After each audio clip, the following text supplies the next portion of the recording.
Hello, it's Tuesday the 29th. I'm FX Blue and this is CurrencyTransfer.com's market update. The headlines today are that sterling corrects ahead of the parliamentary vote, Eurozone GDP data will show minimal growth, and the dollar waits for the Fed.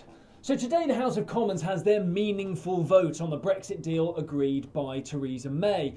Legislation pulled the final say of any deal away from the PM and put it in the hands of the House, but it's not clear if MPs really considered what would happen if they threw out the deal. A couple of weeks ago the draft agreement was voted down by a considerable margin, and today they vote on the Plan B, which has a few amendments aimed at avoiding a no-deal outcome. But after today there'll be little time for anything other than no deal or an extension to Article 50. So we'll see how that one plays out. Sterling lost a little ground yesterday and cable fell to 130.135.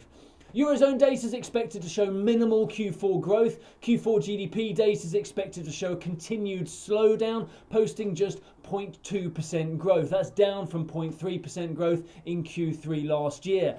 And there's growing frustration across the EU over the inability of the economy to grow, despite stimulus and artificially low interest rates that have been in place since the end of the global financial crisis. Some analysts claim that the euro is to blame, suggesting that it cannot survive in its present form. So it'll be interesting to see how the new ECB president views the single currency when he takes office in November. Yesterday, euro dollar drifted for most of the day in a narrow range between 114.25 and 114.30.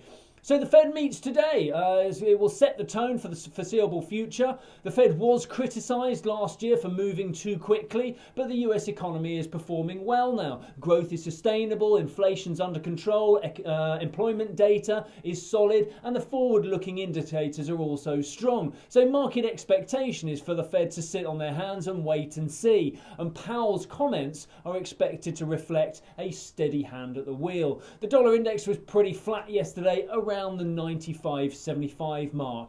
If you've got any questions, please pop them in the comments below.